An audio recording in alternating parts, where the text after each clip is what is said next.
Vale, vamos a sumergirnos de lleno en esto.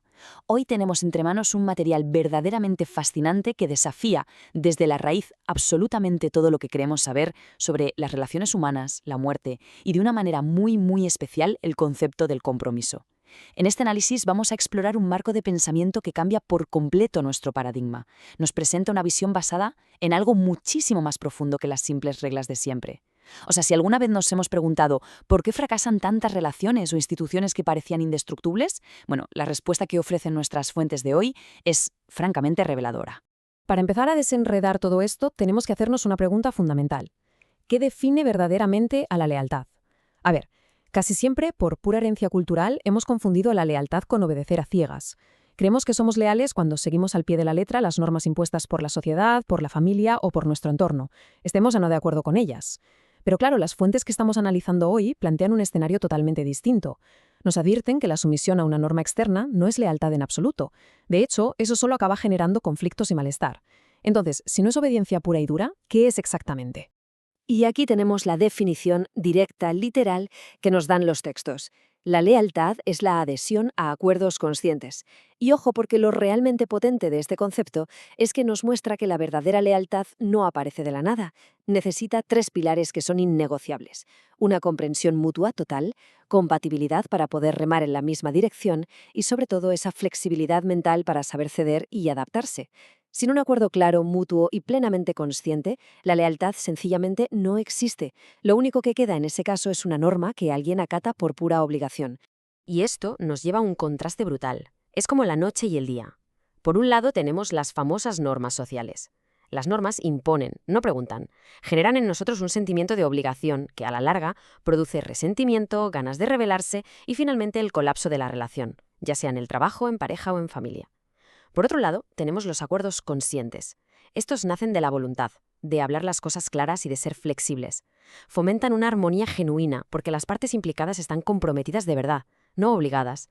Es literalmente la diferencia entre acatar algo por miedo a las consecuencias y colaborar codo con codo por un objetivo común. Pasemos a ver cómo se construye esto paso a paso para alcanzar esa lealtad auténtica. El texto nos detalla 5 requisitos precisos.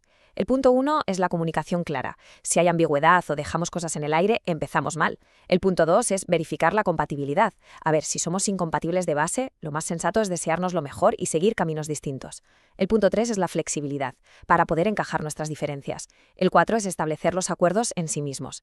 Y el 5, el remate final, un compromiso inquebrantable con lo pactado. Y un detalle absolutamente vital, un compromiso nacido así no se rompe de forma unilateral. Si el escenario cambia, nos sentamos y renegociamos desde esa misma flexibilidad inicial. Bueno, una vez entendida esta teoría tan estructurada, pasemos a la práctica. Porque claro, esta filosofía no es para dejarla en un cajón y usarla dentro de 5 siglos. Es para aquí y ahora, para nuestras relaciones de todos los días. Vamos a ver cómo este principio de crear acuerdos explícitos puede transformar por completo nuestras conexiones humanas a cualquier nivel. El material nos propone reflexionar sobre dinámicas muy concretas. Pensemos desde lo más cotidiano, como alguien que ofrece un servicio y su cliente, pasando por el entorno laboral entre jefe y empleado, hasta los vínculos de sangre entre padres e hijos. Incluso lleva esta lupa a la relación entre un maestro espiritual y un discípulo, o a la del ser humano con lo divino. El mensaje central aquí, el gran titular, es que dar por sentadas las cosas arruina cualquier relación.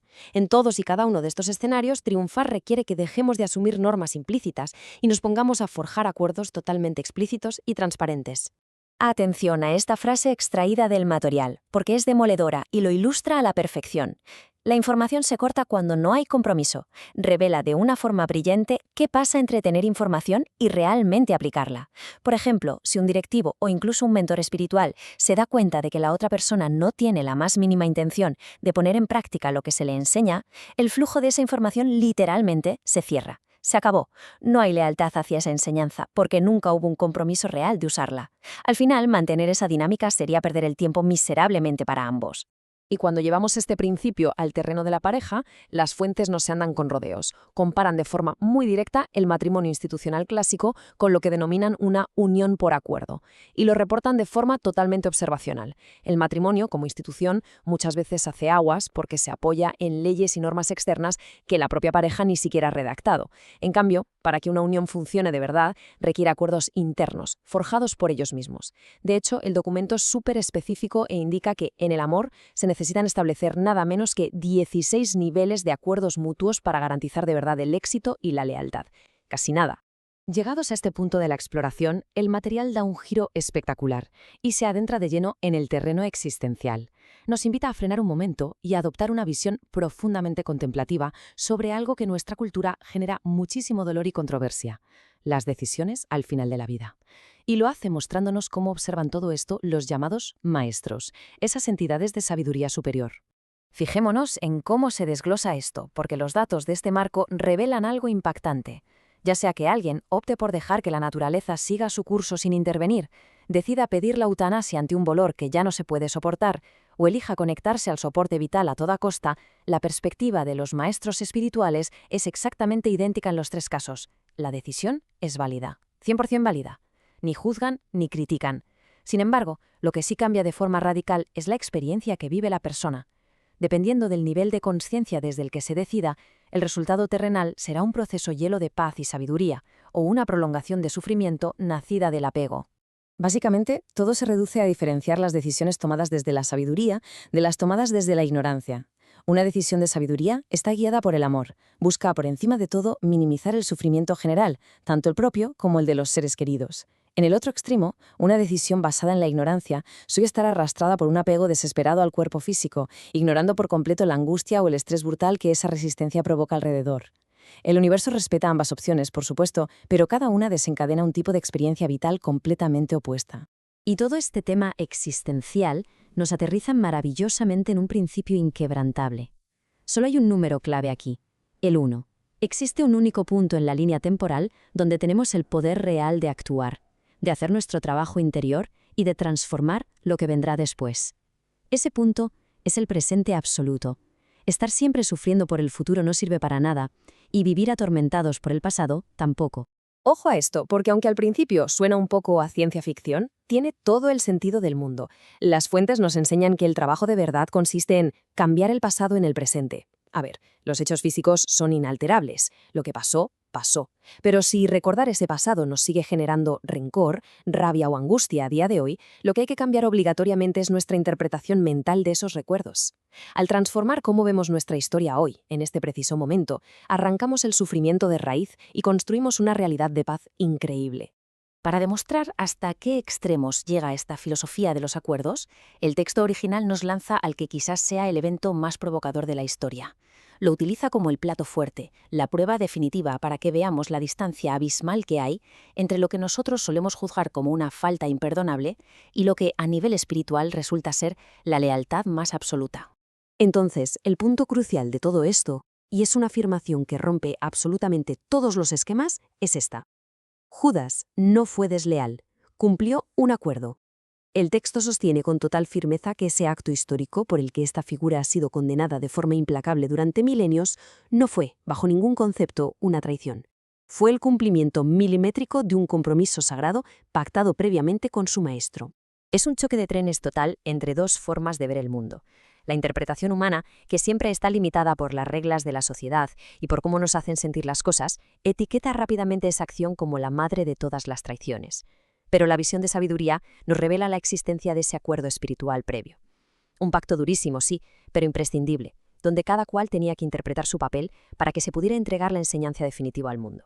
Desde esa altura no hay ninguna víctima, ni ningún traidor. Solo hay dos personas cumpliendo su palabra a la perfección. Imaginemos por un segundo la mecánica detrás de esto y la profundidad que esconde. Requirió una dosis de valor personal casi inconcebible aceptar un papel tan oscuro, sabiendo perfectamente que la historia te iba a colgar el cartel de villano para siempre. Era una pieza absolutamente vital para que todo aquel drama final y el ejemplo supremo del maestro pudieran llevarse a cabo. Irónicamente, fue la ejecución perfecta y seguramente dolorosísima de un acuerdo consciente cimentado en la lealtad más inquebrantable que podamos imaginar. En definitiva, al ir juntando todas estas piezas, llegamos a un mensaje de fondo clarísimo. Este material es una invitación radical, un empujón para dar el salto hacia una vida plenamente consciente. Implica salir de la zona de confort y abandonar esa costumbre tan nuestra de obedecer normas impuestas y dar cosas por sentadas. significa armarse de valor para comunicarnos, ser flexibles, establecer acuerdos cristalinos en el presente y, sobre todo, ser leales única y exclusivamente a aquello con lo que nos hemos comprometido desde la comprensión. Y cerramos esta exploración con una pregunta que realmente merece que le dediquemos un par de vueltas. ¿Nuestras acciones de cada día, nuestras relaciones con los demás, nuestro trabajo, están basados de verdad en acuerdos conscientes y transparentes? ¿O en el fondo solo estamos sobreviviendo a base de cumplir normas que jamás elegimos? Es el tipo de pregunta que, si se responde con honestidad, puede reescribir por completo nuestra realidad. Ha sido un verdadero placer desgranar todo esto hoy. Confiamos en que este análisis nos deje herramientas potentes para ver el mundo con un filtro totalmente nuevo. Hasta la próxima.